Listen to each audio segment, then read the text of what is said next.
Fake news? Is this fake? I don't know. You live there? Well, not to happen in your neighborhood?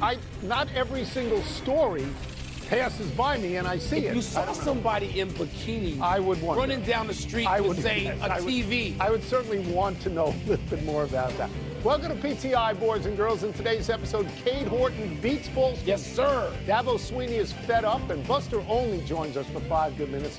But we begin today with baseball from last night and 2 huge stars having extraordinary games. Cal Raleigh, the big dumper, hit home runs numbers 55 and 56, going past Mickey Mantle for the most home runs ever in a season by a switch hitter and tying Seattle's all-time one-season mark held by Ken Griffey Jr. And Shohei Ohtani hitting home run number 50 after pitching 5 innings of no-hit baseball against the Phillies. Wilbon, who had the bigger night? This is going to be surprisingly easy for me. Ohtani. 5 innings of no hit and going for the 50th home run. No, it's Ohtani. Look, I have respect for catchers and just what they do and wearing the tools of 56 ignorance home runs as it by a used catcher? to be called. By a catcher? And when you invoke the name Ken Griffey Jr. in Seattle, you got to bow your head. Right. But Ohtani went 5 no-hit innings and joined Ruth. Okay, that seems to me to trump everything. No-hit ball and Babe Ruth. And when you go 50, and by the way, they are there. By the way, is Judge or is Dumper going to be the AL MVP? It's got to be the Dumper. You want me to go to that first? Big Dumper. Because I'll go to that first if you want, and I'll get it out of the way. I could not vote for anybody over Aaron Judge. It's an extraordinary year. He's leading the majors in batting. No, his OPS is huge. No. And look, all right, let me go back to this. Because the question is who had the bigger night. Yeah. And I hate the question because I can't tell you who. To me, it is a tie. Yeah. Oh, okay? Really? It is. It's a push for me. Okay, so Cal Raleigh, he doesn't just pass Mickey Mantle. He passes him in style by hitting home runs from both sides. Each side. Both sides of the plate. Okay? He goes Mantle and Griffey. Yes, that's what I want to say. Great. He passes Mantle, he ties Griffey. These are legendary players in the history of baseball. Yes. Here's a quote from Cal Raleigh that you'll like. My name shouldn't be in the same sentence with those guys, Mickey Mantle and Ken Griffey Jr. I don't really have words for it. And then, as you say, Shohei hits 50. This is 2 years in a row that Shohei has gone 50 or 50 plus. Yeah. There's only 5 guys in the history of baseball who have done that. Alex Rodriguez, Mark McGwire, Sammy Sosa, we know about them.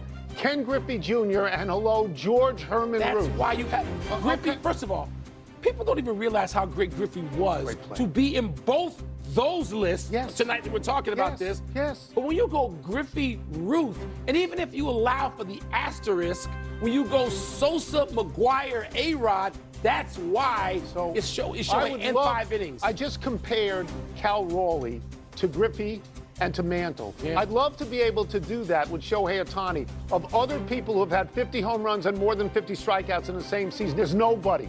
There's nobody. So what we should be doing is not saying who had the bigger night. We should be luxuriating this. This is tremendous. Tremendous. And let's go back real quick. Your MVP in the AL is? I got to say Aaron Judge, and am I wrong? Do you think I'm wrong? There's no wrong. Okay. If I had a vote. You'd vote for Raleigh? I think so. Catcher. Yeah, no, I know. 56 home runs. Dynamic, yeah. You know, and the Mariners are a hot team. But Judge's output, his total offensive time output, injured too. And every time he's good, the Yankees win. And the reverse is true. When not there, they lose. No, I know. Oh, it's me again. Yes, it is. Let's stay with baseball here. In a matchup of 2 young, great pitchers, your boy Cade Horton of the Cubs beat Paul Skeens of the Pirates 4-1, getting 3 runs off Skeens, chasing him in the 4th. Horton went 5 innings, giving up 1 earned, striking out 6. He's now 11-4 with a 2.66 ERA. Skeens is now 10-10 with a 2.03 ERA. Wilbon, what does this game say about each pitcher? They're great, but we chased Skeens after 3 2/3. We? 3 2/3. What did I tell you yesterday when we left the studio? What did I say on the air? I said Cade Horton's going to outperform Skeens, and I think that's only a matter. Skeens probably the best pitcher in baseball, but him or Scooble? He or Scooble. Skeens, the Cubs are now working against him when he's in your division, Yeah. you've got to learn how to hit. You've got to That's a learn fair how to point. take Fair walks point. and make him throw pitches and get into pitch sequence. You've got to master all the subtleties. Craig Counsell, let me give him a tip of the cap. People in Chicago are critical of Craig Counsell. Really? Shut up. Anybody critical of Craig Counsell? Sylvie, he knows what I'm talking about. So I think he's done a hell of a job with Cade Horton. I would not start Cade Horton in the playoffs, 3 games against the Padres if we're lucky. I wouldn't. I put Shota Imanaga out there, and I would not put the pressure on the rookie. I'd have him pitch second at earliest. So great that this has become a local show and you're shouting out to Sylvie and warning him that you're smarter than he is. This is another tough question for me because I tend to tune out when you talk about pitchers that you're touting, especially Cub pitchers, except for Ferguson Jenkins. So let me refer to my notes here. Greg Maddux. Greg Maddux, but most of his fame was in Atlanta. About a month ago, you were touting the Miz, Milwaukee, and I believe I'm just scared of him. I believe at one point in the show you said you thought he was better than Skeens, and I don't think he is. Okay, but you can tout Horton because here are stats that are great. In his 11 starts since the All-Star game, his ERA is 0.93. I know. He's 11-4 on the year. His ERA is 2.66. That's wonderful. He's going to be Rookie of the Year. I'm going to stay with Skeens, and I'm going to tell you why.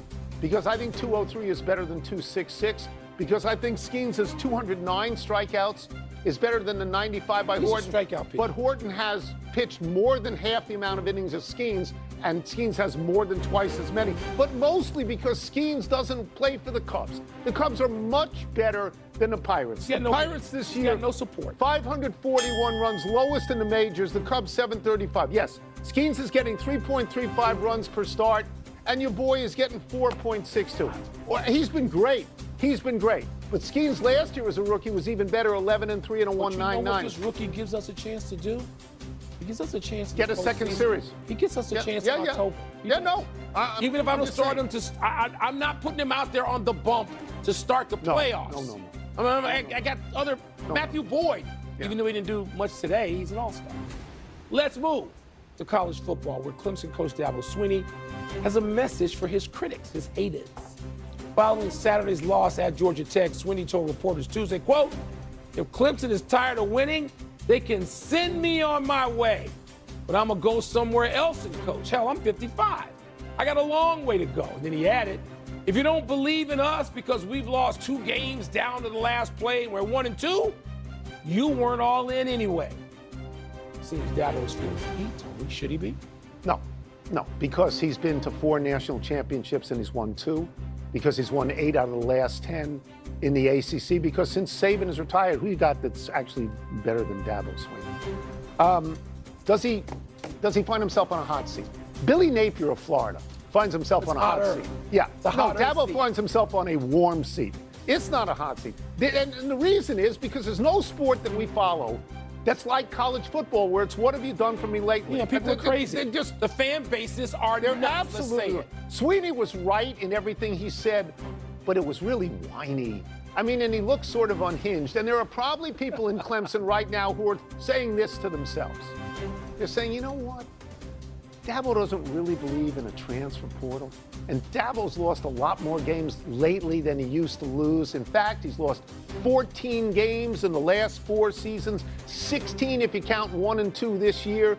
And there was a period of time from 2012 to 2029 seasons where he didn't lose that many games. So maybe the game has passed him by. That's being said. I don't know how publicly, but that's being said. You know what? I'd hire Dabo in a heartbeat. Who wouldn't? By the way, Florida may hire Dabo in a heartbeat. Exactly. But you know what? It's probably just time. Probably time for Dabo to go on.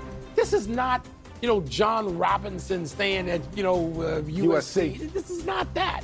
This is not Bear Bryant and Joe Paterno. This isn't. It's a different time. Dabo can go somewhere else, make a fan base really, really, really, really excited for a long time. Yes. Probably win again, just like he said. But it doesn't need to be Clemson, and the people at Clemson can be stupid, like the people at Nebraska once were, and say, 9-3, 10-2, not good enough for us, and spend the next 15 years in the wilderness. It reminds me of when Nick Saban used to give those rat poison speeches. And it reminds me of that because Dabo Swinney went to Alabama. You know the smartest thing he ever did? Because he could have had that job. He didn't want that job. No, you Let don't. Kalen DeBoer suffer in that following the Speaking extent. of that. But you're right. He can go anywhere. How much money would Florida put up? Hundreds